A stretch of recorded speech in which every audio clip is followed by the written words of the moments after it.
ओम श्री कृष्ण परब्रह्मणे नमः। नमः सर्वेभ्यः श्री गुरुभ्यो नमः।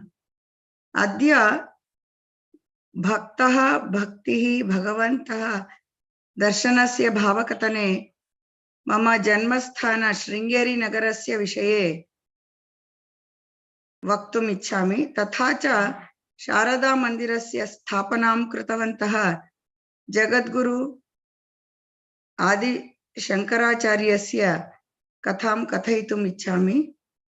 यथा मम समयः न्यूनः भविष्यति, अहं नगरस्य विषये बहु न वदिष्यामि।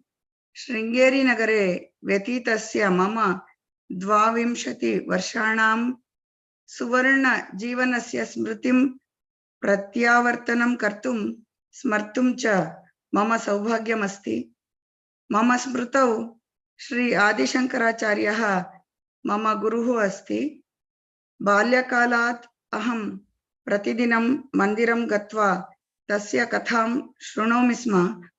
अहं सर्वेषु मन्दिरकार्येषु भागं गृह्णामि स्म। अधिक विलम्बेन विना अहं भक्तिदर्शनस्य विषये मम कथनम् आरम्भं कर्तुम् इच्छामि। अहं कदापि न कल्पितवती यत् मम स्थानस्य विषये मम गुरुः श्री आदिशंकराचार्यस्य विषये च वदामि इति। अद्य अहं व्याख्यातुं बहु हर्षिता उत्साहिता च अस्मि। एषः महान् अवसरः यच्छन् रवीन्द्र महोदयस्य कृते धन्यवादान् समर्पयित्वा आरम्भं करोमि। आदौ संस्कृतभाषायां वक्तुम् इच्छामि, ततः सर्वेषां कृते सुलभतया अवगन्तुम् आङ्ग्लभाषायां परिवर्तनं कर्तुम् इच्छामि, यत् भवन्तः सर्वे जगद्गुरोः कथायाः आनन्दं लभेत् इति आशास्ते।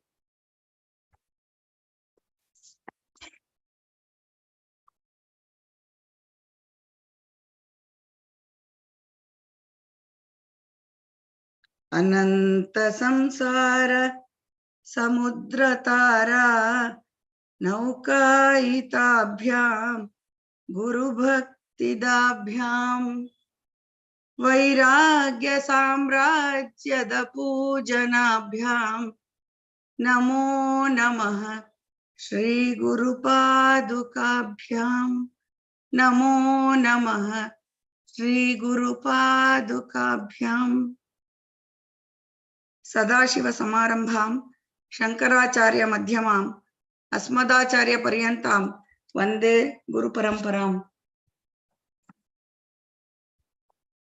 अद्वैत सिद्धांत प्रवर्तकः श्री शंकराचार्यः सर्वत्र देशे पर्यट्य वैदिक सिद्धांतं सर्वानपि अवबोधयन्। तथा चत्वारि दिश्यां पीठान् स्थापितवान्। यथा पूर्वदिश्यां पुरीक्षेत्रे, पश्चिमदिश्यां द्वारकक्षेत्रे, उत्तरदिश्यां बदरीक्षेत्रे च पीठान् स्थापयित्वा तथा देशाटनं विदधतः शृंगेरी क्षेत्रं समागमत्। ऋष्यशृंग मुनिः अत्र तपः आचरितवान्, अतः शृंगगिरि इति प्रसिद्धः अभवत्। इदानीं शृंगेरी इति उच्यते। कर्नाटक राज्ये चिक्कमगलूरु प्रान्ते शृंगेरी नाम नगरी अस्ति।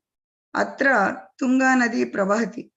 वर्षाकाले अति वेगेन प्रवाहरूपेण प्रवहति।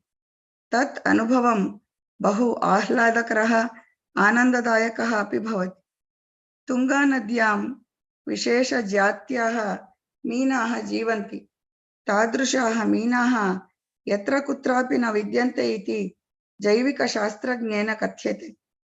नद्याः एकत्र पार्श्वे जगद्गुरोः वासस्थानं, छात्राणां कृते वेदपाठशाला, गुरुकुलवासः, गोशाला च विद्यन्ते।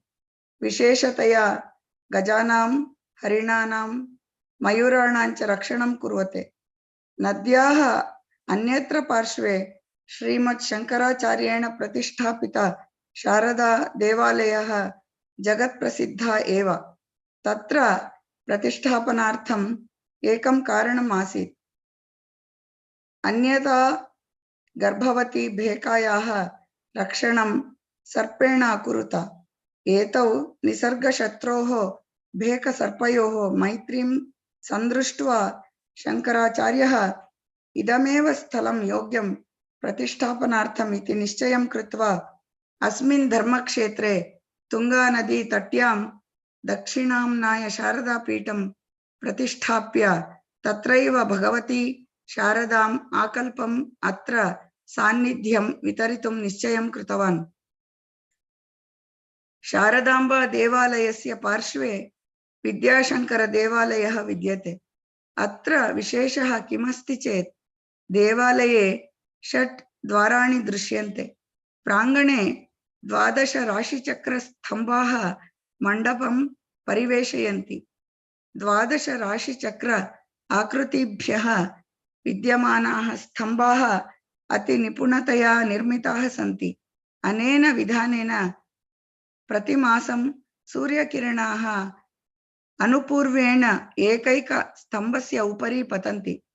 रथस्य प्रतिरूपं विद्यमान एषः देवालयः बहु आकर्षकः। देवालयस्य सामान्यानि लक्षणानि द्राविडशैल्यां तथा विजयनगरशैल्यां सन्ति। उच्चित्रित मूर्तिकला वास्तुविद्या अतीव सुन्दरा आख्याख्येया च। शृङ्गेरी नगरं परितः बहूनि आकर्षक प्रेक्षणीय स्थलानि सन्ति। राजीव गांधी संस्कृत विश्वविद्यालयमपि वर्तते। नवरात्रि पर्वः 9 दिनपर्यन्तं बहु प्रधानतया यथाविधि अनुष्ठानम् आचरन्ति। प्रतिदिनं रात्रिः राजकुलं वैभवेन आचरन्ति। नगरं जनाः विशेषरीत्या दीपेन रङ्गवल्लीभिः अलङ्कारेण सज्जीकुर्वन्ति। जगद्गुरवः सभायां सुवेशधारिण्याः भूत्वा सुवर्णसिंहासने उपविशन्ति। आदौ दुर्गासप्तशती पारायणं, तदनन्तरं चतुर्वेदान् श्रूयन्ते। प्रतिदिन सायं सङ्गीतसभा प्रचलति। एतानि दृश्याणि द्रष्टुं जनाः लोकस्य कोणकोणितः आगच्छन्ति। कार्यक्रमस्य साक्षी भूत्वा प्रत्यागच्छन्ति। तादृश धर्मक्षेत्रे 22 वर्षाणि मया अतीतानि इति वक्तुम् अहं सन्तोषम् अनुभवामि।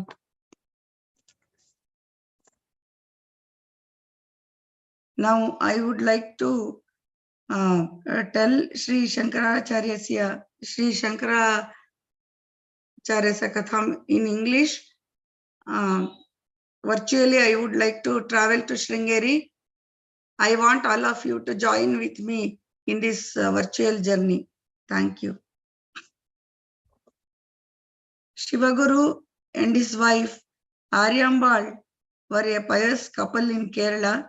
They spent their life in puja and in giving alms to poor and in other good deeds.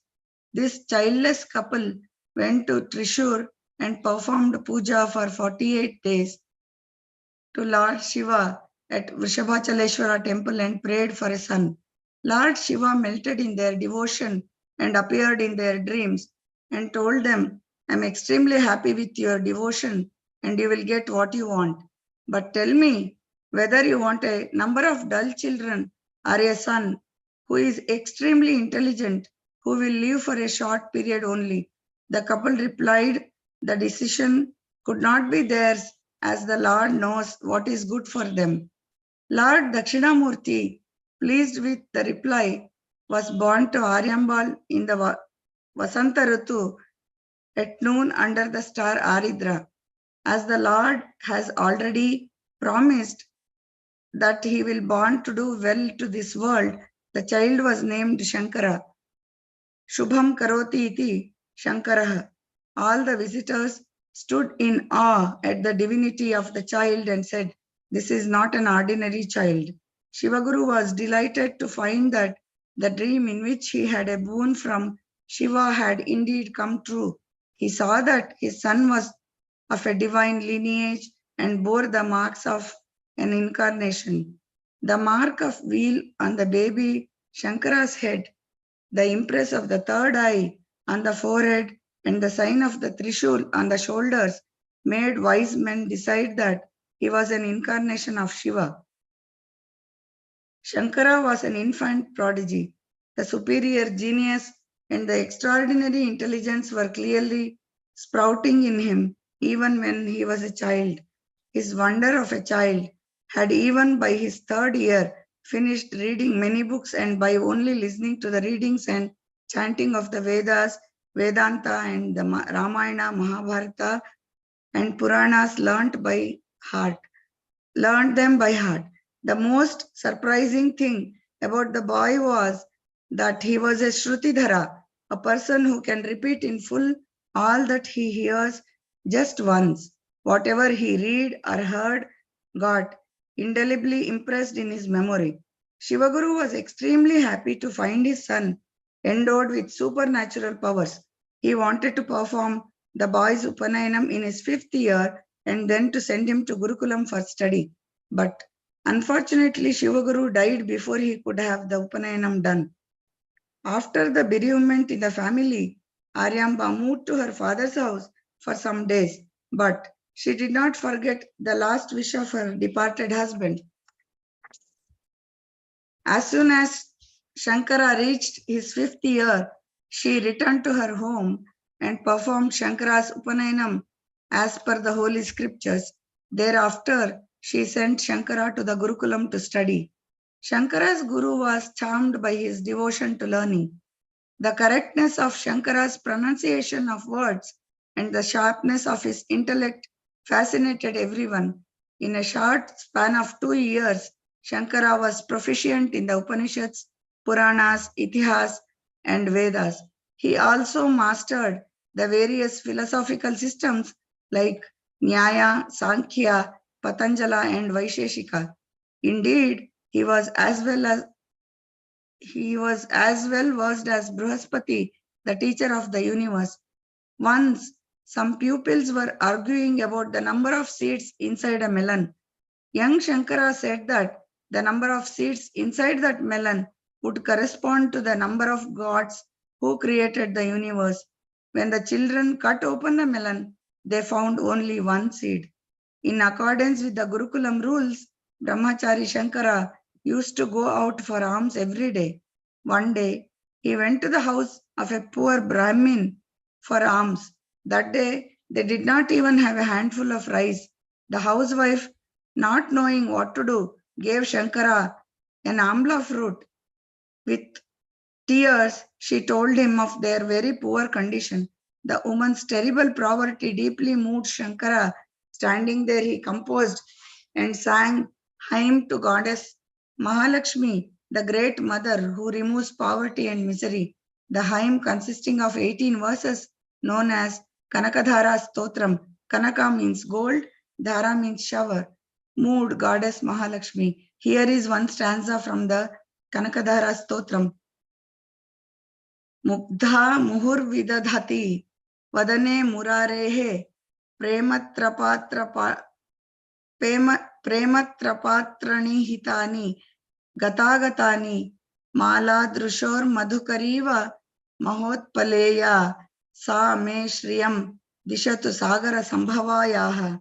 Shri appeared before him and said, "My dear child, the members of this poor family in their past lives did not perform any meritorious acts. How will I bestow on them wealth and riches?" Shankara then replied to the mother, "Dear mother, this lady just now gave me an amla fruit when she had nothing else. That by itself is a meritorious act. If you wish to favor me, please free this family from poverty." The devout Aryamba used to go for a bath to the river Purna every day, and on her way back home, she offered worship at the shrine of Keshava, who was her family deity. River Purna was adored as a sacred river. The river was far off from Shankara's house, yet his mother, with great steadfastness, went to the river every day for the holy bath. Once on a hot summer day, Aryamba went to the river as usual But even after a long time, she did not return home. Shankara went in search of her. As he was walking along the river bank, he saw her lying unconscious due to exhaustion. In deep misery, he wept profusely and started nursing his mother back to her senses and then slowly led her way back home. Shankara was ardently devoted to his mother, and no words can portray his feelings on seeing the condition of his mother. All in tears, he sent forth a prayer to God, saying, Lord, you are indeed omnipotent. If you only wish, anything is possible. I cannot bear to see the suffering of my mother. Be gracious and bring the river close to our house. Then there will be no suffering for my mother. Day and night he was immersed in this one appeal to the Lord. The all merciful Lord responded to the prayers of Shankara. During the night, it rained so heavily that the river changed its course. Breaking through its north bank, the Purna river began to flow by the side of Shankara's house. Even today, one can see river has taken an uncharacteristic turn towards the mud shrine in Kaladi. One day, a few astrologers arrived at Shankara's home. After discussing the contents of the scriptures in various ways, the astrologers expressed a desire to look into the horoscope of Shankara. On examining the horoscope, they said that death might overtake him in his 8th or 16th or 32nd year. On hearing this, Aryamba was deeply distressed. Aryamba was so sad after hearing the astrologers and informed Shankara about it. Shankara had just then entered on his 8th year. It may not be time to leave the world, but Shankara realized that it was time to leave his mother. He knew that there was no possibility of attaining the knowledge of truth without resorting to monkhood. And in the absence of knowledge of truth, there was no possibility of achieving liberation from the bondage of life. Shankara sensed an opportunity now to talk to his mother. The Lord had told you before I was born that I would live only for a short period. So why do you worry? You cannot change the divine order. So be brave. In your earlier births, you gave birth to so many children. What is your connection with them now? Shankara continued. After rains, one sees a lot of bubbles on the surface of water. Some bubbles are attached to each other for some time. Afterwards, they vanish one by one and merge with the water. We are also like those bubbles. We have to leave one day. Aryamba was amazed with her son's speech, but she did not want to understand anything Shankara said. Shankara did not continue further, but his desire to embrace sannyasa became stronger and stronger. He was quite determined. One day he found a suitable opportunity to speak to his mother about it and told her of his intention of becoming a monk. Aryamba started weeping and wailing. Embracing him, she said, My dear child, is it right for you to speak such a thing? You are such a tender sapling now. If you become a monk and walk out of home, who is there to look after me? Who will take me to places of pilgrimage? Who will perform my funeral rites when I die? No, no, my dear. As long as I am alive, I shall not let you become a sannyasin. Shankara remained quiet. Here was a command from mother not to embrace sannyasa. There seemed to be no way out of situation. Shankara prayed with an earnest heart to the Lord, requesting him to make it possible for him to take sannyasa. One day, early in the morning, Shankara asked his mother to accompany him to the Purna river for a bath, now that the river was very close to their house. While Shankara was having bath, all of a sudden everyone heard a loud shout, Ah, help! It was Shankara who was shouting. Aryamba turned to him and shouted back, What happened, Shankara? Ah, my leg! Somebody is pulling it. Ah, help me!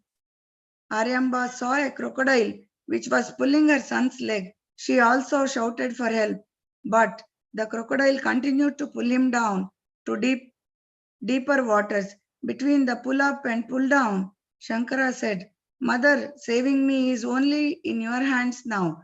All mothers would do anything, including giving their life at a situation like this to save their child. Aryamba was no exception. Tell me, son, what can I do? How do I save you? Give me permission for my rebirth. I will be saved, Shankara said. The crocodile will anyway eat my son.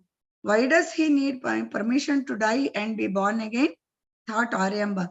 Son, I don't understand what you are saying. I will do anything to save you. Amma, rebirth or punarjanma need not happen only after death.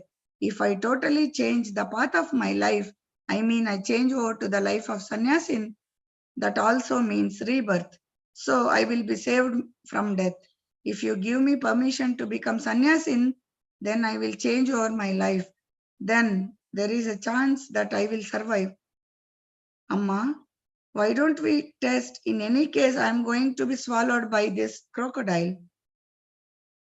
The crocodile had pulled him further. Was there any option for Aryamba? I gave birth to this child after a lot of prayers. Is this a way to lose my child? Is this the time to think? Is there any hope of saving my child? She went through these thoughts. And finally she said, My son, so be it. You become a monk or whoever you want. As long as you are safe and living anywhere in this world, I give you permission. She said the above words with great difficulty, sobbing, with tears rolling down her eyes, and then fainted. Shankara chanted the mantras to become sannyasin. He thus took apat sannyasa, the adoption of sannyasa when death is near at once. Immediately, the crocodile let him go unarmed. Shankara came out of the water as a nominal sannyasin. Why nominal?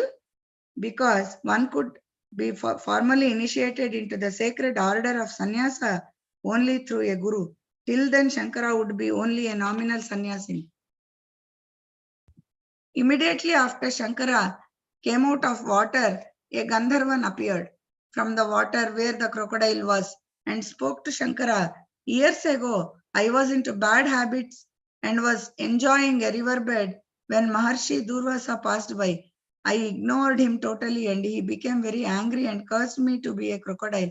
He also said that the only way for me to get back to be a Gandharvan was to hold the lotus feet of Lord Shiva when he visited this river sometime in future. Because of this act today, I am free of my curse and you from the mundane life. After saying this, the Gandharvan disappeared. By then, Aryamba got back her consciousness. With her motherly affection, she told Shankara, Come, my son, let's go home. Shankara said, Home? Just a few minutes ago, you told me that I can embrace sannyasa. You know that sannyasin have no home. How can I go with you? Till then, Aryamba thought that she only had a bad dream. But was this for real? She felt as if the weight of sky has descended on her head. Weeping and sobbing, she said, What is that you say, my boy? You are but a child. How indeed can you renounce home now? How can I renounce my son, born out of so much of prayers? Shankara did not loosen his resolve. He quietly said, Why do you think saved me from becoming a prey to the crocodile? That very God will look after everything. I am the one born of your womb. I know much you sacrificed to save me as your son. I will never forget that you opted for one intelligent son rather than many children. I know you have nobody except me to love you in this world. Like how I have to perform my duties to my mother, I have my duties to the world at large. I cannot postpone it to a period after you. I did not ask for sannyasa only for me. If you renounce me rather than worrying about me, you will also find peace. The sadness and sorrow will not be there any longer for you. The peace and fulfillment you will get in this sacrifice cannot be obtained through any other means, including having me with you or by accumulating more wealth. Please do not grieve. The whole world will be my home there hereafter. Disappointed and depressed, Aryamba said, "You are my only son. You have a duty to perform rites of your father and forefathers. Who will do my final rites?" Shankara said, "As per the Shastras, if one lives the life of sannyasin as specified without violation, it is said that his forefathers to 21 generations would get moksha. However, I promise you that during your last moments, when you think of me, I shall reach you. Before life ebbs out of you, I shall help you to have a vision of your chosen deity. That indeed will be the essence of all pilgrimages for you." The circumstances which attended Shankara's birth now came to Aryamba's memory, and she saw that all these happenings were but inevitable. In a voice choked with emotion, she said, Be it, my son. I bless you by heart and soul that you attain your desired goal." It was now clear that Shankara's earnest prayers had reached the Lord. By the grace of the Lord, Aryamba's entire being was filled with an ineffable joy. She would no longer hinder her sons ascending to the absolute Brahman. Shankara then prostrated at the feet of his mother. After receiving her blessings on his head, Shankara walked out to have a view of the family deity Sri Keshava, and the sun just rose to view on the eastern horizon. Meditating with a one-pointed mind on the all-pervading supreme energy, the soul behind all creation, he walked on. He would cover long distances on foot, ask for bhiksha, and accept the food, take rest, and walk on.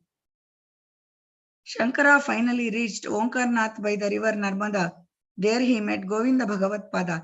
He stood in front of the cave with tears welling up from within and flowing down his tender cheeks. He stood with folded hands and started praying. All of a sudden, he heard a voice, loud and clear, from inside the cave. "Who is there?" Shankara's heart was flooded with an inexpressible sublime bliss, driven by a powerful urge of devotional emotion. He started answering, "The person who has come here is neither earth, nor water, nor fire, nor air, nor ether, nor a sense organ, nor the aggregate of all this, meaning I am not a human being. Because all these are transient, variable by nature, the existence of the self is proved by the experience of sublation in deep meditation.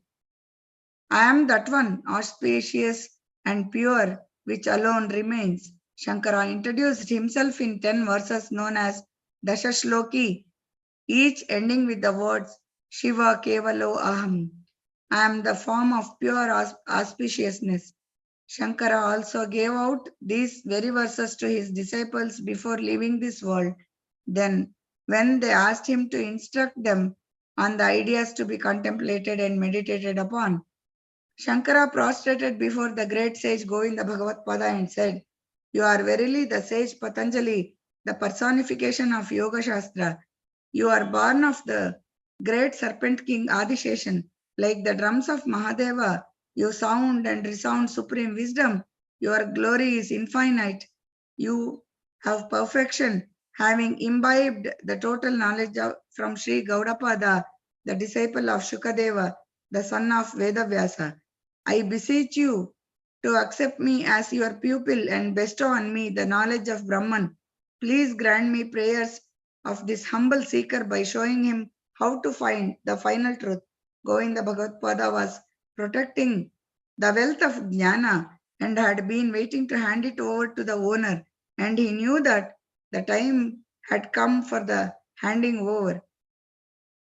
At an auspicious moment, Shankara was formally accepted as a disciple by Govinda Bhagavatpada, who initiated him into the Paramahamsa order of sannyasa, the highest kind of renunciation. Shankara now becomes Sri Shankara. After a few months, Govinda Bhagavatpada felt that his part in the training of Sri Shankara to function as an acharya had been completed, and that it was time for departure from the world. He addressed Sri Shankara in a calm and collected voice. My son, you are born with a divine mandate to re-establish the Vedic religion. There is a purpose in your birth. Your task is not to merely swim safely across the turbulent waters of life and death. You have already done that as naturally as a fish swimming in water. Now you have to help others to do the swimming across. See reflections of Rama, Krishna, and Vyasa in yourself.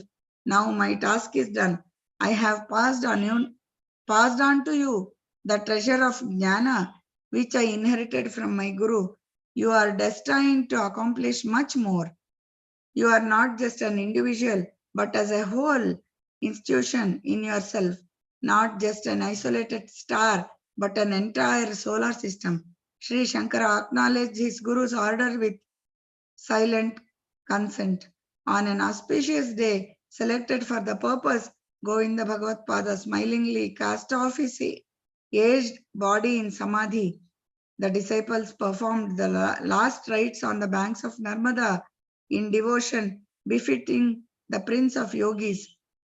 Sri Shankara, along with a few other sannyasis, proceeded to Varanasi as his guru has ordained. Varanasi lies between two holy rivers, Varana to the north and Asi river which joins the Ganga in the south. It is also known as Kashi because it is believed that supreme brilliance shines here and lights the way to heaven, Kashi to shine. With the holy Ganga on one side, Sri Shankara was having the darshan of Lord Vishwanatha and Mother Vishalakshi every day. One day, a Brahmin youth named Sanandana from South India arrived at Varanasi. For many years, he had been in search of a guru who would put him on the pure path to ultimate knowledge. He heard of Sri Shankara's supernatural power and uncommon genius and developed a high regard for him and courageously requested him to be his guru. Shankara surveyed the youth and after putting a few queries gave him permission to stay with him. After some time, Sanandana begged Sri Shankara to initiate him into sannyasa, which Sri Shankara obliged. Thus, Sanandana became the first sannyasi disciple to Sri Shankara. Sri Shankara thus became Guru Sri Shankaracharya. Sanandana, as a boy, had developed a religious turn of mind and went to a hill called Ahobala in the south to realize God. He had engaged himself in the worship of Lord Narasimha, the lion-headed and human-bodied incarnation of Lord Narayana.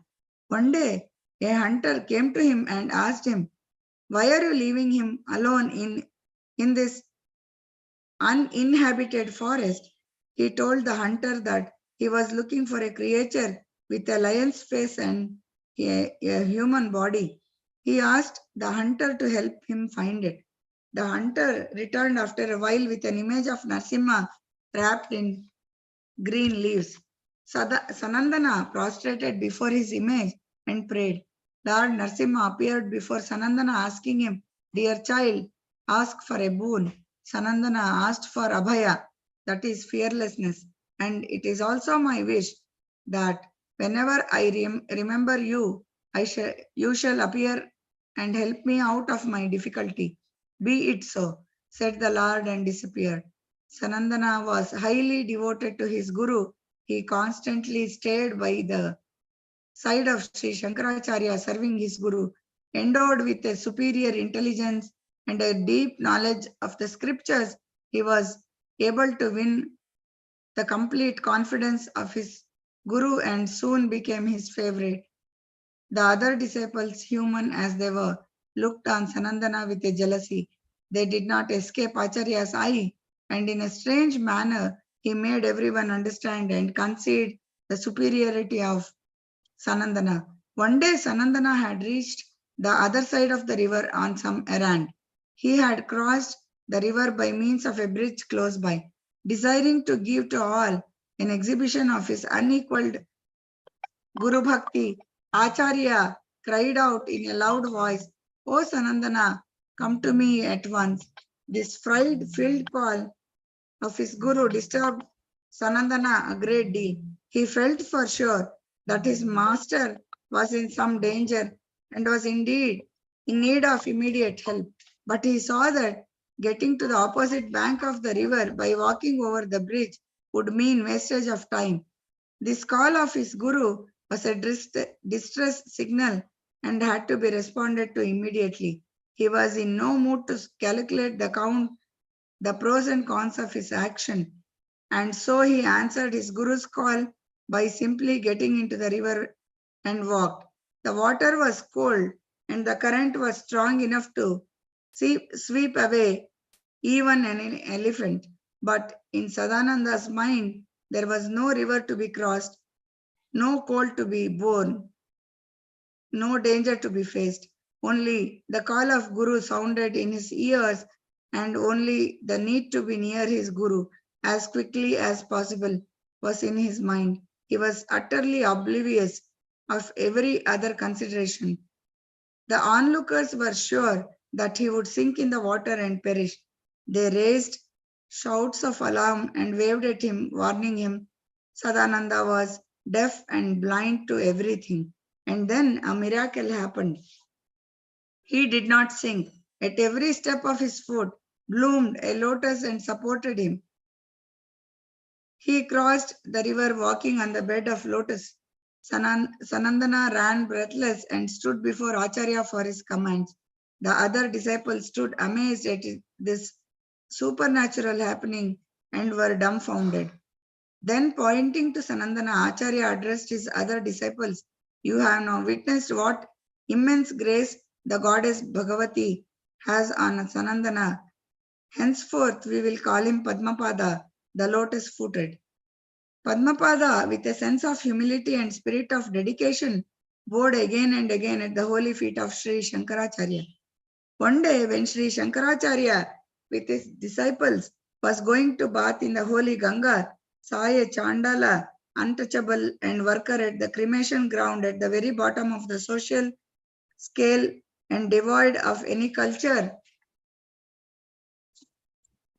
a very primitive of men, extremely ugly and terrifying in appearance. He had 4 dogs, fat dogs held in leash, and was approaching in a drunken manner from the opposite direction. Finding no other way of avoiding a confrontation with him, Sri Shankaracharya addressed him and said, Oh, you Chandala, step aside with your dogs and let us go. The Chandala did not appear to have listened to his words and did not bother, but continued to advance. Sri Shankaracharya, in a somewhat excited voice, cried out again, Stop, fellow, stop. Leave a passage free for us. The terrible-looking Chandala burst out, Whom are you asking to move aside, sir? Are you demanding the self to do or the body to do so?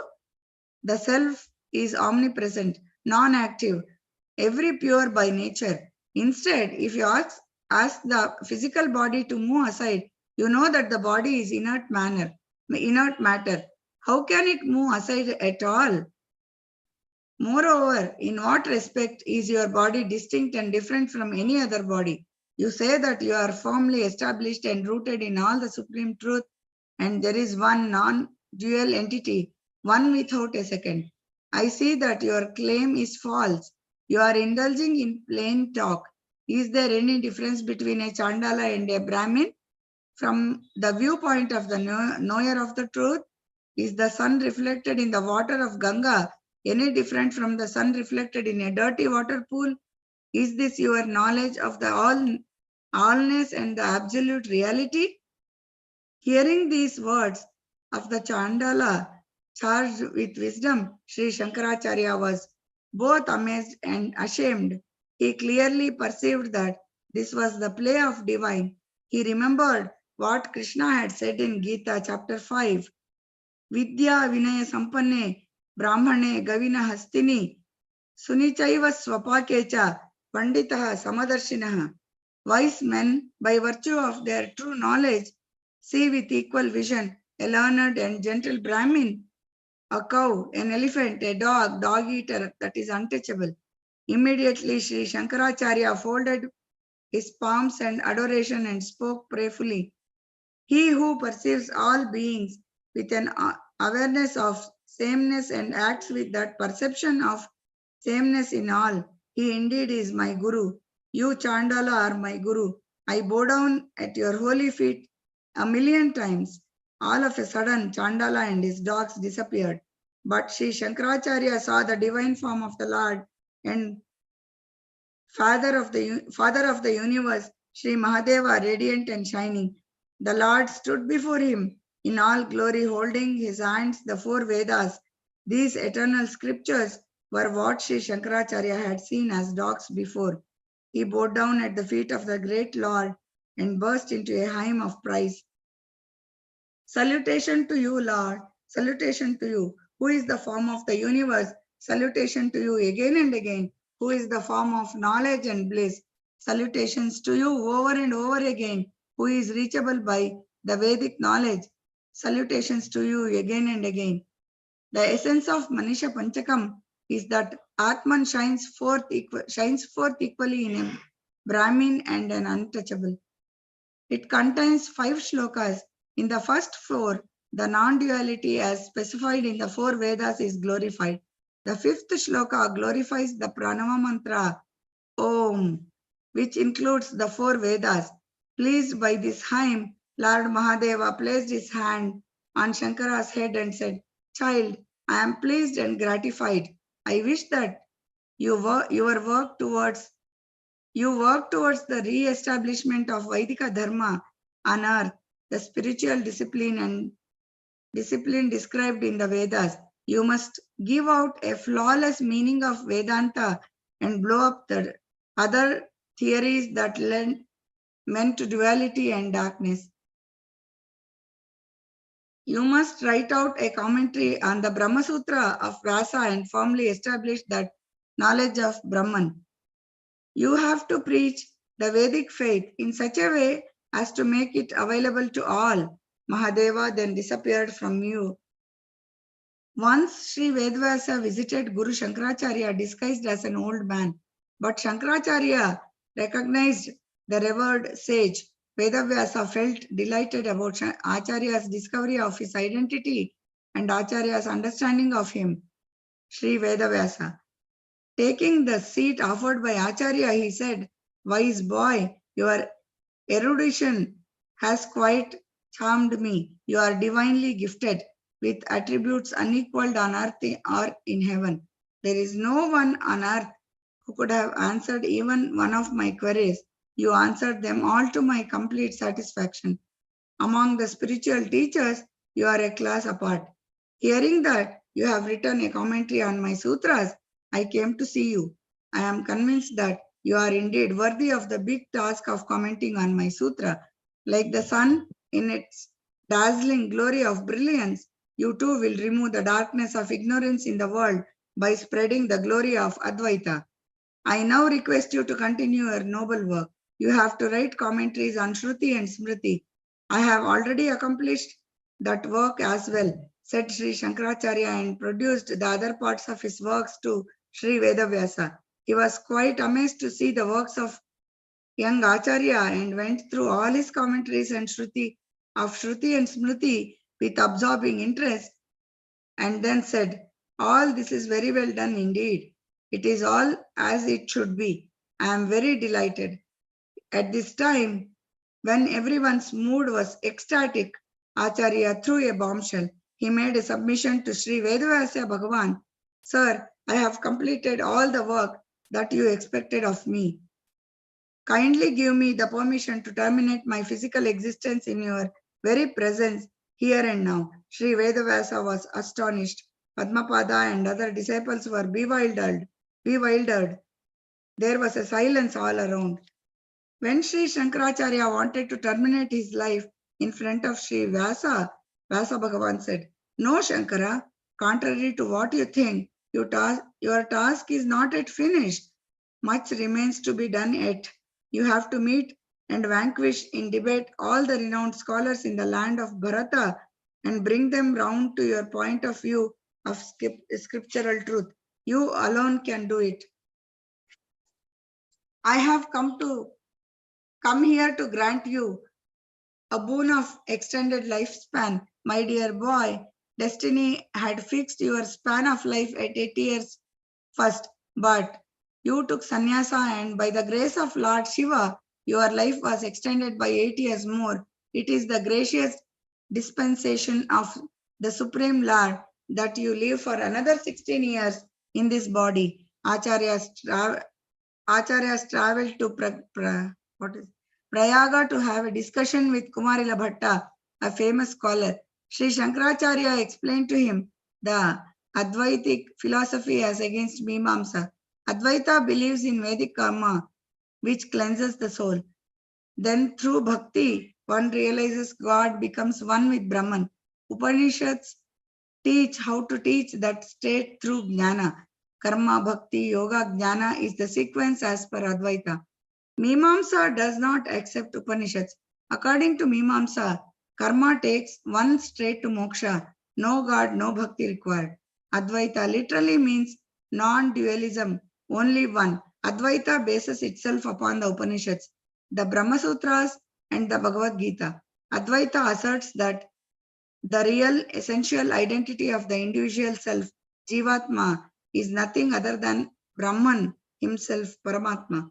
The teaching follows from Upanishadic statements like Tattvamasi, Aham Brahmasmi. Brahma alone is truth. The universe is an illusion, and the seemingly bound soul, Jivatma, is none but the Brahman. In essence, Jivatma and Paramatma are one and the same. One, and there is no second. This knowledge, non-duality of the individual soul and the Brahman, the Supreme Soul, is experienced in the deepest state of superconsciousness. The attainment of this state of experience is extremely difficult and is a rare privilege for ordinary mortals like us. However, in our practical day-to-day work and behavior, it is possible in a partial way to understand that Brahman is all. As a result of prolonged and steady practice, Sri Shankaracharya explained above Advaita principles to Kumarila with examples. In a darkness, a rope is mistaken for a snake, but when examined with a light, we will find that the supposed snake is only a rope. The superimposed snake disappears when light, that is knowledge, is thrown on it. Even for an illusion, there must be a basis in reality. The basis in this example is the rope. All illusions are superimposed on truth. And conversely, what remains after the illusion is removed is the truth. When a person wakes up from a dream, everything seen and felt in the dream disappears. What remains is only the dreamer. It means that we project ourselves into the objects of our dream. When we get up and the dream goes away, we realize that there is nothing outside us. The reflection in a mirror has no substance. It is only an appearance of what already exists. When we realize with the aid of jnana that God is the only ultimate truth and everything else is illusion, then other emotions like anger, desire, hatred, pain, grief, etc. will not affect us. When Acharya finished his explanations on Advaita, he said, "O greatest of the monks, I am convinced about Advaita. I am willing to propagate Advaita now. But as you see, I am nearing death, and so I cannot do that. But there is a disciple of mine named Mandana Mishra who lives in Mahishmati town. He is the right person to be conquered." Kumarila's end came soon after. With a heavy heart, Acharya and his disciples left Prayaga to meet Mandana Mishra. Mandana's wife, Ubhayabharati, was the sister of Kumarila Bhatta. She was also known as Sarasavani. She had mastered a number of philosophical systems. Though gifted beyond measure and united in wedlock to a person very well to do in life, Ubhayabharati considered the performance of her household tasks the foremost duty. She was an ideal wife to a perfect husband. The service to husband with the knowledge that he is God in person is one of the finest gifts to the world civilization by Indian culture, equally placing the wife on the pedestal of unshakable glory is the Indian tradition. The number of goddess outnumbering the male gods is proof enough for this fact. Mandana and Ubayabharati were a couple made for each other. Ubayabharati was the incarnation of goddess Saraswati, the goddess of learning. When Mandana suggested Ubayabharati to be the judge of the debate, Acharya agreed immediately. Ubayabharati came forward to do her duty without any fear or favor, with no pride, with no airs of any kind, but the modesty and bashfulness she occupied the judge's seat. The condition of the debate was made known to all. If Mandana got defeated, he would take sannyasa from the Acharya. If Mandana won, Acharya would forego sannyasa and get into worldly life. Not just that, the vanquished would accept the victor's views and propagate his faith. Ubayabharati knew that announcing a winner from two great scholars was not going to be easy. She then put garlands of flowers on the necks of both and then declared, "He whose garland fades first will be the vanquished in the debate. Please proceed with the debate comfortably." The arguments became keener and complex, and the refutations and denials also became correspondingly stronger and bolder. Both the contestants raised more and more intricate questions. There was a downpour of assertions and objections from either side. Quotations from the scriptures were marshaled with marvelous skill by both and exploited to lend support to their case. The debate was carried on for 17 days. On the 18th day, however, Mandana appeared to be shaken and agitated. The brilliant scholar perspired all over. The garland round his neck was gradually losing its freshness and began to wither. While Acharya's garland shone with added luster, Ubayabharati noted this and felt much distressed as a loving wife she was. Setting aside sentiments, she stood on the needlepoint of honesty, and in concluding the debate, publicly announced, "My husband has lost the debate." The crowd was dumbfounded. Ubayabharati's moral courage was of unequaled excellence, and all were thrilled by her utter impartiality and unqualified objectivity. Mandana gracefully owned his defeat. He had no more of mental conflict, no more of any intellectual strain or emotional stress. He then bowed down to the feet of Acharya and said, "Venerable monk, I have no more doubts, no misgivings, no mental reservations any longer. With a full heart and a clean conscience, I implore you to bestow on me the privilege of being your disciple. If you graciously consider me worthy of manhood, competent to entire a life of total renunciation, do kindly initiate me into the monastic order." Ubayabharati had remained a witness for some time. Her sentiments and emotions now overtook everything else. Not wanting to part ways with her husband, she addressed Acharya and told him, "My husband's defeat is not yet complete. In the scriptures, it is said that the wife is half of a man's soul. I agree that you have defeated him. You must, however, defeat me, the other half of my husband, and then you may make him your disciple. I have a strong urge to debate with you." Here was a situation for which Acharya was totally unprepared. Ubayabharati's offer to debate with him took him by surprise. He thought for a while and said, "Mother, scholars of standing never desire to debate with the ladies." She replied rather sharply, "Why do you entertain a belittling attitude towards women? You know that the great sage Yajnavalkya did engage in a debate with Gargi. The royal sage Janaka also entered into a debate with a woman, Jnani Sulabha. Why should you not debate with me when I solicit you to the debate? When I solicit you to the debate, if you do not agree to a debate, then you must accept your defeat." Acharya saw that there was no escaping from the gentle but firm lady. In the interest of his mission, which was not for personal glory, he felt compelled to agree to a debate with the arbiter who had acted as a judge so impartially. No time was lost, and the debate between the homeless wanderer and a home-keeping housewife began in full swing. Ubayabharati identified herself with her husband's philosophy and argued hotly. Gradually, the debate entered the subtle and complex fields. Her mode of debating, the magnitude of her scholarship, her powers of analysis, her deep grasping power, and remarkable self-confidence filled Acharya with amazement.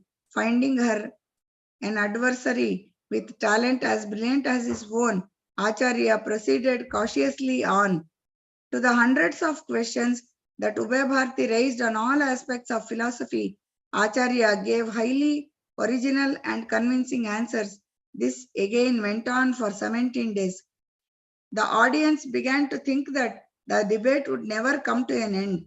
It was not long before Ubay understood quite well that she could never score a victory over the monk in the field of Veda and Advaita.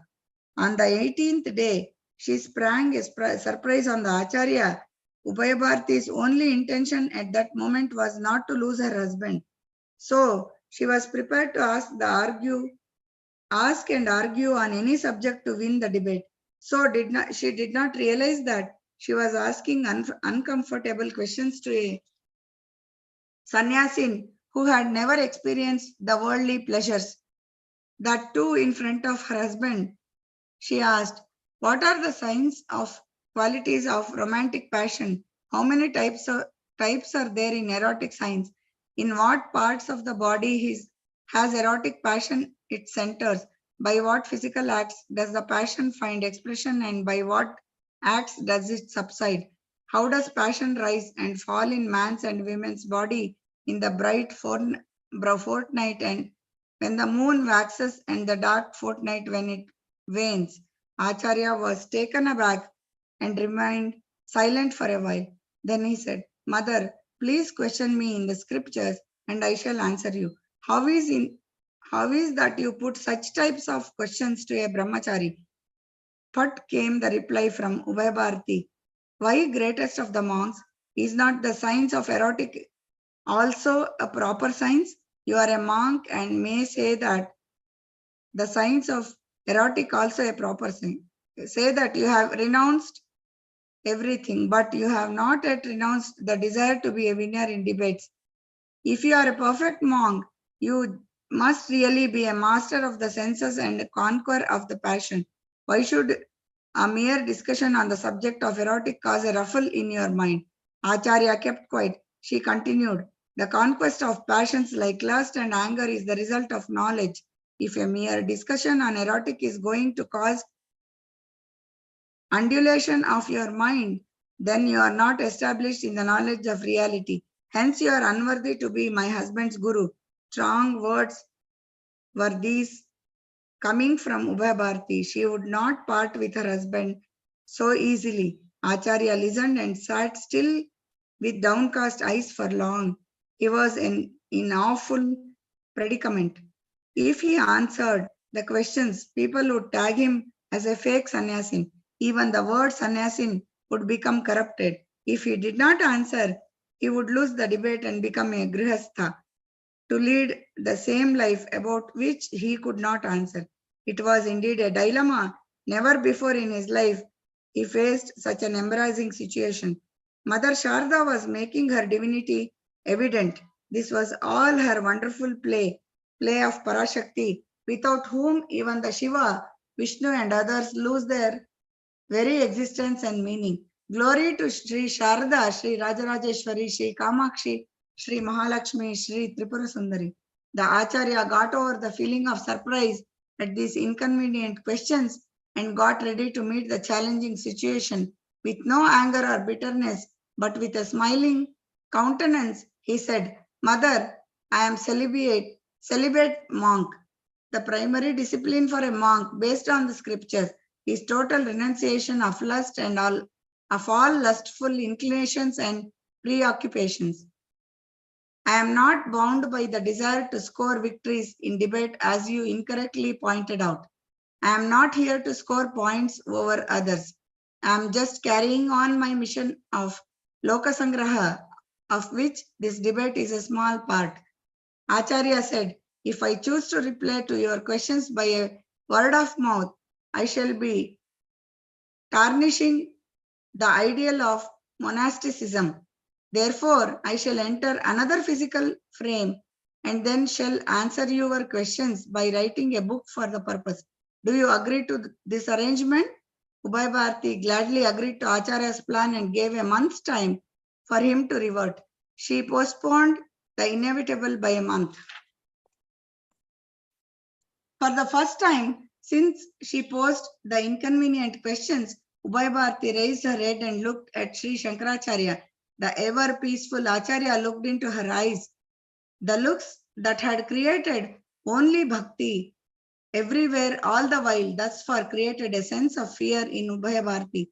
Acharya left the city of Mahishmati and proceeded towards peace into a thick forest with his disciples.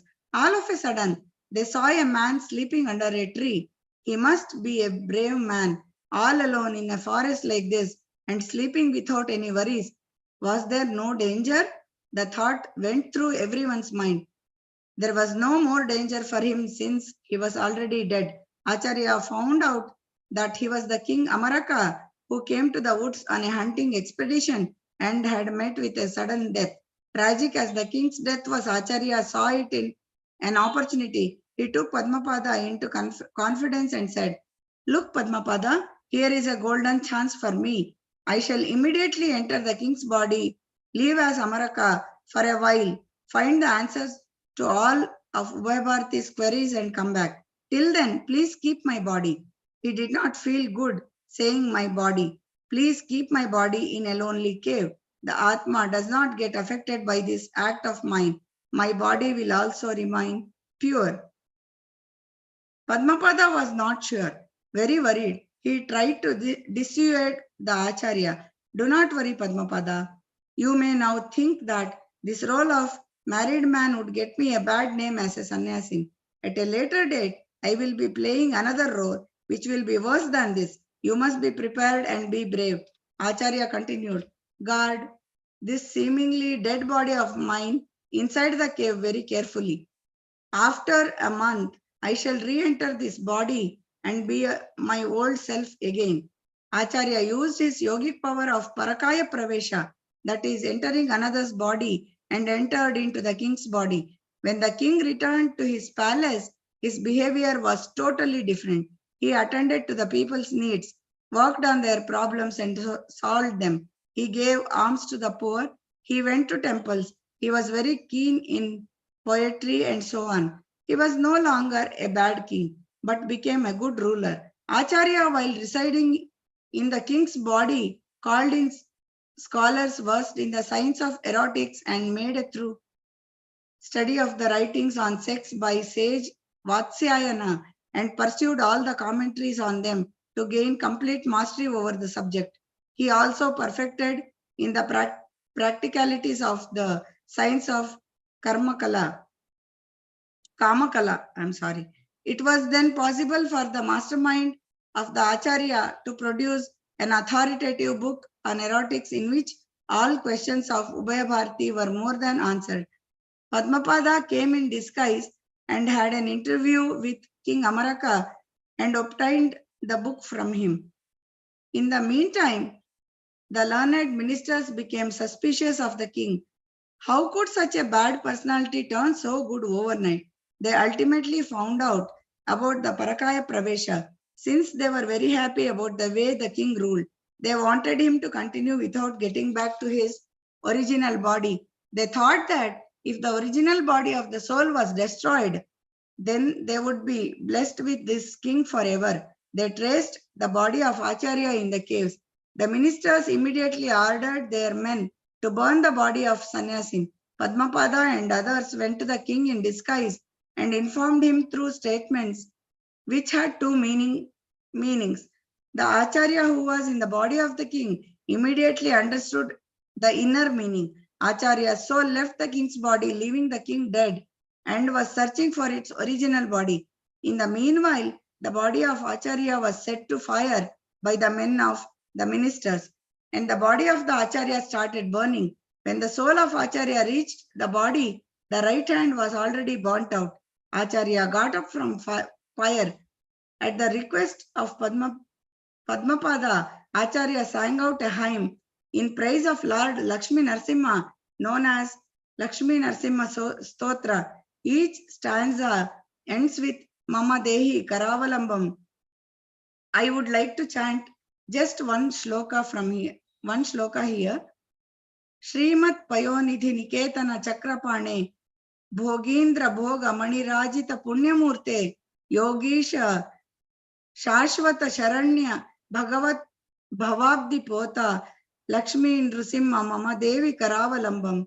The Acharya then thanked the Lord and returned to the city of Mahishmati to confront Ubhay-Bharti. Mandana was eagerly awaiting Acharya's return since mentally he had already taken to the discipleship of the Acharya. Mandana was unique among the Acharya's disciples. Others had approached the Guru in the traditional way with homage and reverence and had begged for the received his mercy. Mandana alone had fought his way to Guru's grace. Mandana and Ubhay-Bharti gave a very warm welcome to Acharya.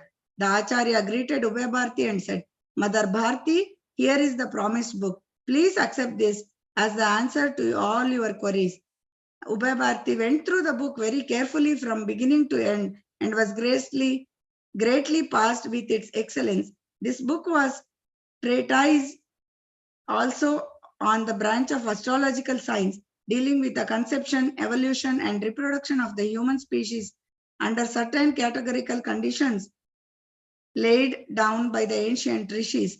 It also expounded certain principles regarding the structure of the human organism, its mental and moral qualities, aesthetic, physical, psychological tendencies, interrelation of the sexes, and attraction and repulsion of persons born under various stars. The treatise is known as Amarakam. Ubhay-Bharti told the Acharya, Great one, now your victory is complete indeed. My husband will now become your disciple and monk. I shall return to my eternal abode to Satyaloka, ending my incarnation as Ubhay-Bharti. Acharya bowed before her and praised her glories and said, Adored Mother Bharti, you have descended on earth to impart divine knowledge. I know that you are none other than Devi Saraswati. If you depart from the earth, now all the knowledge will disappear from the world. Therefore, please stay Please stay for some time.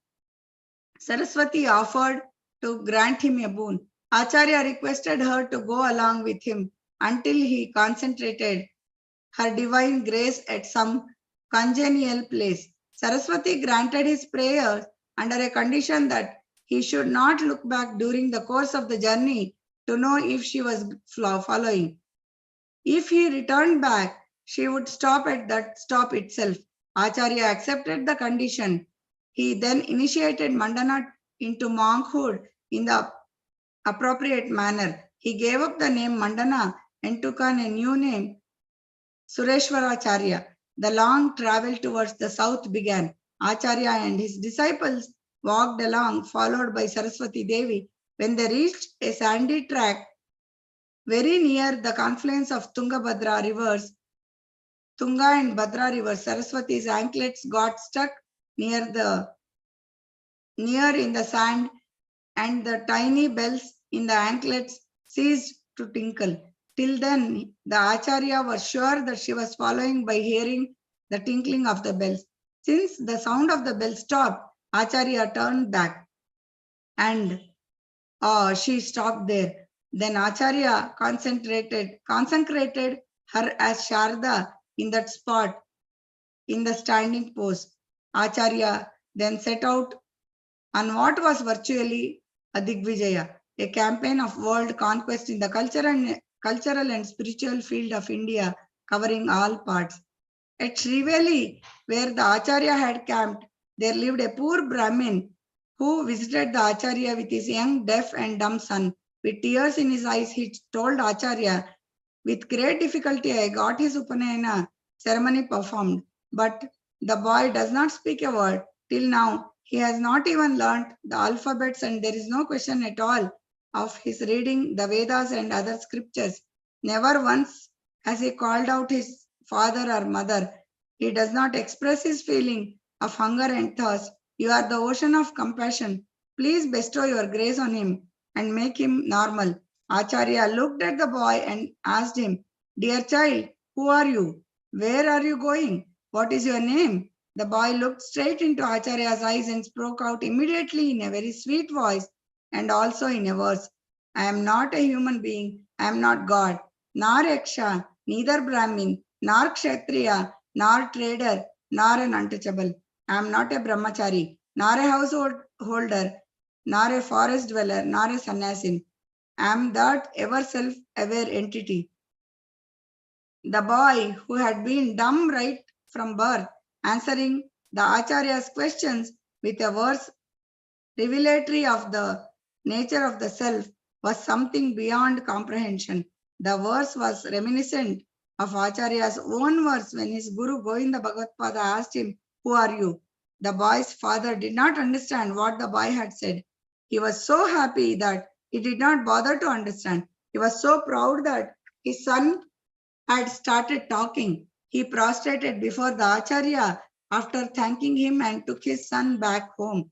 After reaching home, the father invited everything in the town very proudly to meet his son, who could now hear and talk.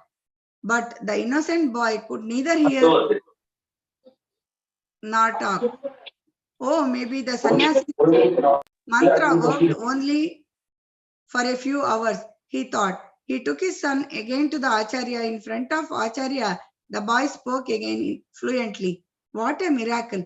Your son is not for you. Leave him with me, said Acharya. The parents agreed that their son was with them when he was mute and not with them when he became all right. Went through their mind, but they returned home with a sense of satisfaction. The Acharya initiated the boy into the discipline of sannyasa. He was named Hastala Malaka. The verse that came out first from the boy when he started to walk was known as Hastamalakiyam. Normally, a Shishya writes commentaries and explanations to his guru's works. Here, Sri Shankaracharya wrote a commentary for Hastamalakiyam, his Shishya's verse. What an egoless spirit! Acharya, along with his disciples, was walking along the Tungabhadra river during a hot summer day when he watched a marvelous sight. A pregnant frog was struggling in the blazing sun to be delivered of its offspring. A cobra, the natural enemy of frogs, raised its hood to provide the frog with shelter and protection from the ravages of the tropical sun. The Acharya was greatly moved by the sight of the venomous snake protecting its arch rival. If there was a paradise on earth, it was there, where the cobra and the frog lived in mutual amity and peace. Even natural animosities did not exist, he thought. Called Sringagiri, meaning peak mount, now Sringeri. The place had also been sacred abode of sage Rishishringa. Both the rivers Tunga and Bhadra were flowing there. A popular saying about the river Tunga was Tunga Pana, Ganga Snana. That is, drinking the water of this sacred river had the same effect as taking a dip in the holy Ganges. The place was expressive of the lofty spiritual atmosphere prevailing there. Since Sri Shankaracharya had consecrated Sharda Devi in that same place, he decided to establish his first monastery or Peetham there. Gradually, a fine temple and Peetham were built. Sharda Parameshwari, chief deity here, is much more than just an aspect of Saraswati, the goddess of learning. She is Tripura Sundari, the triple form of Lakshmi, Saraswati, Gauri. She is the supreme queen Rajarajeshwari. The Acharya also established various other deities like Bhadrakali, Hanuman, Ganesha, Bhairava for the protection of the place. Thus, Acharya established the Sringeri Math, the first of the Pitams, with a stability lasting over hundreds of decades for the infinite good of the world. The establishment of the Sringeri Math by the Acharya is in many ways a very significant event in the spiritual history of the world, especially of India. Staying in Sringeri, the Acharya wrote many books full of instructions with the spirit of renunciation. A youth called Giri, who did not know much of reading or writing, had devoted himself to the service of Acharya. In addition to taking care of Acharya, Giri was always ready to look after the needs of the other disciples. Within a short time, Giri became a favorite of all, particularly with the Acharya. The disciples of the Acharya were all vastly learned. There were worthy disciples of the great Acharya in exposition of the scriptures and debating skill. From that point of view, Giri was nowhere equal to the other disciples, but incomparable was his devotion to his Guru. When the Acharya gave his disciples lessons on the scriptures, Giri would sit near Acharya respectfully, listening attentively to all that was said. One day, Sri Shankaracharya was sitting quietly. It was the hour of teaching of scriptures. The disciples had assembled, but Acharya did not start. Padmapada said, "We are waiting eagerly for you to start the teachings." Acharya said, "Please wait. Let Giri also join." Padmapada was surprised. He said, "Giri is a wonderful boy, all right. Can he understand anything of the scriptures? In intelligence that Sringagiri and Shishyagiri are the meaning. He is like an inanimate object, not capable of understanding Upanishads." Giri, after washing the garments of his guru in the river nearby, was walking back. Suddenly he started singing and dancing. Magnificent verses full of rhythm flowed out his mouth. This famous hymn, composed by Giri in praise of Sri Shankaracharya, is called Totakashtakam. This is beautiful poem in Totaka Vrittam has 12 syllables in each line. Even great composers could not easily comprehend Totaka Vrittam. Everyone was surprised to hear these verses in pure Sanskrit and full of deep meaning. Padmapada, though ashamed, praised Giri for having done a wonderful work on Acharya. He prostrated before the Acharya, feeling sorry for whatever he had said of Giri. On an auspicious day, the Acharya initiated Giri into sannyasa. He was given the name of Totakacharya. It was a similar incident on another day. Sri Shankaracharya was meditating, though it was the hour of teaching. The disciples felt that he was engaged in a conversation with someone in his meditation. Looking at his face, they were worried. Meanwhile, at Kaladi, Aryamba was very sick and was remembering her son. By telepathy, Acharya heard her call. Immediately he meditated and requested Sri Krishna to appear in front of his mother. His disciples knew something was happening, kept quiet. "My mother is thinking of me on her deathbed. I have promised her that at that moment of her death, I shall be present at her feet. I have to go to my mother without any delay." The Acharya exercised his yogic powers and reached his mother in Kaladi. Aryamba was more or less unconscious. Like all mothers, she was reminiscing her days with her child Shankara. She wished to see him for one last time. She heard her son's voice and opened her eyes slowly. What a surprise! She was lying in the lap of her Shankara. Sticking to my life has not gone waste, she thought. I have seen my son. I have felt him also. Now I can hear his sweet voice as well. Amma, Amma, can you see me? I am your Shankara. I have come all the way to see you, Amma. Shankara, how can I not recognize you? You told me that you would come to me during my last days. When I think of you, I think I can think of you only if I have forgotten you, Shankara. But now I did not want to disturb you, so I was removing you from my mind. Oh, I am unable to do that, Shankara. Why did you leave all your work and come to me? Aryamba wanted to say these words, but was not in a position to do so. I'm sorry, I have become emotional. Just a second. But Acharya realized what she wanted to say. Amma, I have also lived the life of what you imagined. I was a king. Amma, for a full month, it was a king. I was a king, but I am happier as a sannyasin. Happiness is inside, and one cannot look for it outside. Aryamba was not in a position to listen or understand. As per her wish, Acharya invoked Lord Shiva. The Lord sent his messengers to bring Aryamba to Shivaloka. But Aryamba was frightened at the sight of the terrible looking messengers who were adorned with snakes, tridents. She said, Shankara, how terrible they look. I will not go with them. Acharya then meditated on Narayana, and the Lord holding the conch, discussed mace and lotus in his hands, appeared before Aryamba. Very happy at the sight of her beloved deity, Aryamba blessed her son profusely.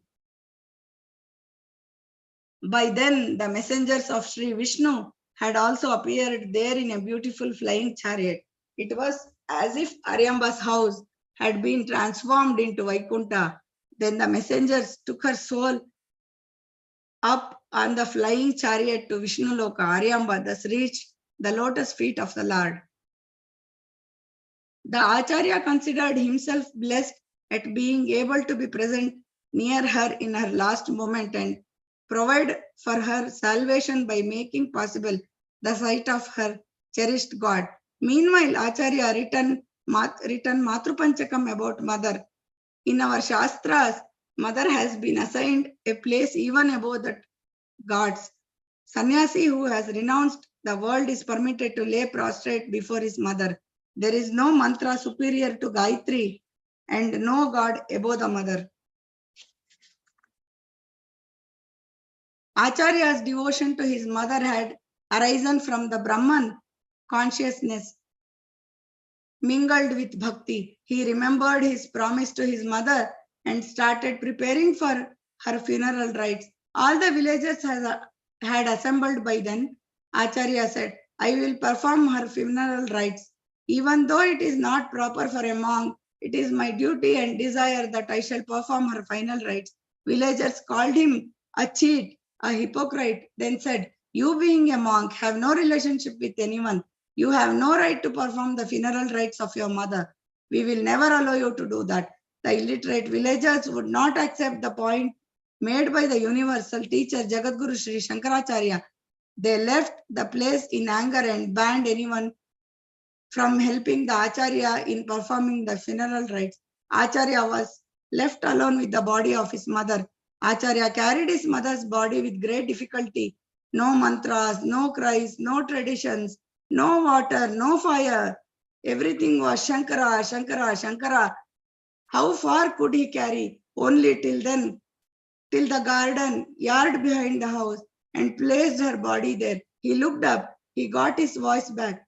Hey Agni Bhagavan, till now as per household dharma, I have not offered you ghee or wood, but now I am offering you the more sacred body of my mother.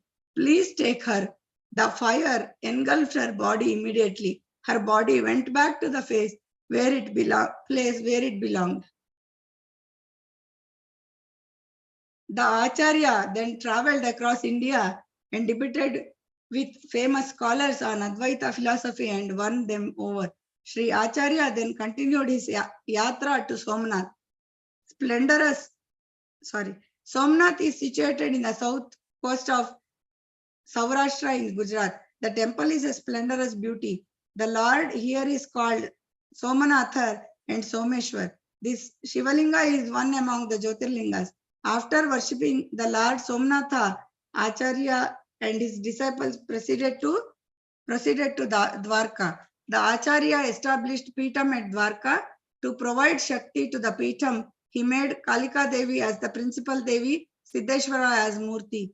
Peetham was called Dwarka Kalika Peetham. After establishing the Mutt at Dwarka, Acharya stayed there for some more time and organized the worship practices. He continues his journey and then established his spiritual victory over Cambodia on the banks of the crossed deserts, mighty peaks, and rivers. Finally entered Kashmir. Kashmir was an important center of Hindu culture at that time. Eminent glory of the place. Kashmir was also abode of Sharda, the goddess of learning and fine arts. Inside the Sharda Devi temple, there was a pedestal known as Sarvagnya Peetham, the seat of omniscience. The pedestal was guarded by famous scholars from all over India, but no one had occupied it. Any scholar who proved that he knew everything would be allowed to ascend the pedestal, who would have to defeat scholars belonging to the different sects and faiths. The rights to ascend the Peetham would be by the common consent of all the scholars. Sri Acharya went to the place and expressed his desire to debate with the scholars there. At the end of the debate, all the scholars unanimously said, "You are a limitless ocean of knowledge and learning. You know all the scriptures and all the branches of learning. We consider ourselves greatly honored even to be defeated by you. Please ascend the Peetham." Sri Acharya worshipped the goddess Sharda with a rhythmic shloka. At this moment, a voice from heaven was heard. "Dear son Shankara, I am pleased with you. I bestow on you today the title Sarvagnya, means all-knowing. You alone are worthy of sitting upon the Peetham." It was divine voice of Sharda, the mother of the universe, reverberating through the temple. Hearing the divine voice, the Acharya bowed down to the Devi. This unthinkable event also made everyone convinced of the living existence of the goddess at that place.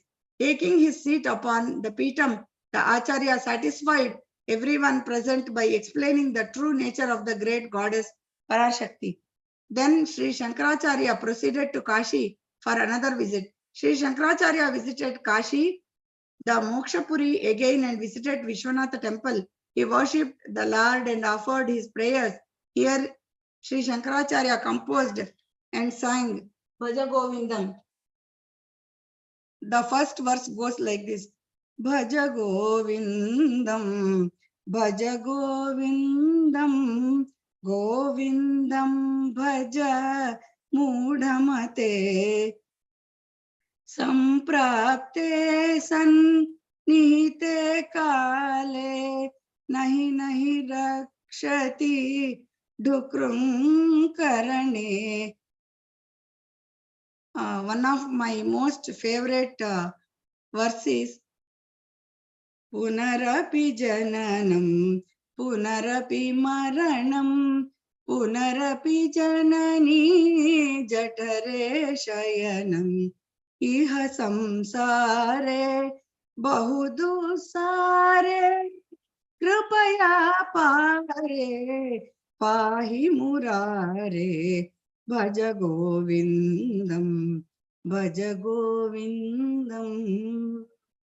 His indirect message to the non-believers, materialists, and wholly worldly minded is all secular knowledge and earthly acquisitions which you acquire now will not help you at the time of death.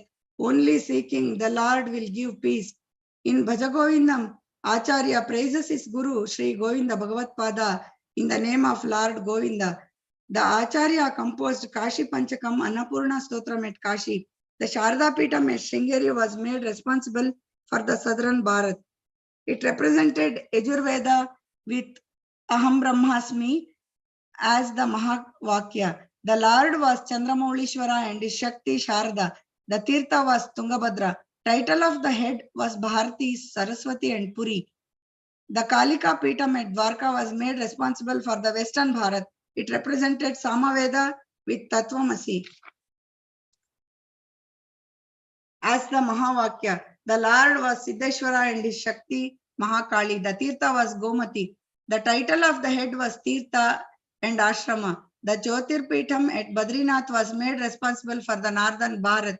It represented Atharva Veda with Ayam Atma Brahma as the Mahavakya. The Lord was Narayana and his Shakti Purnagiri.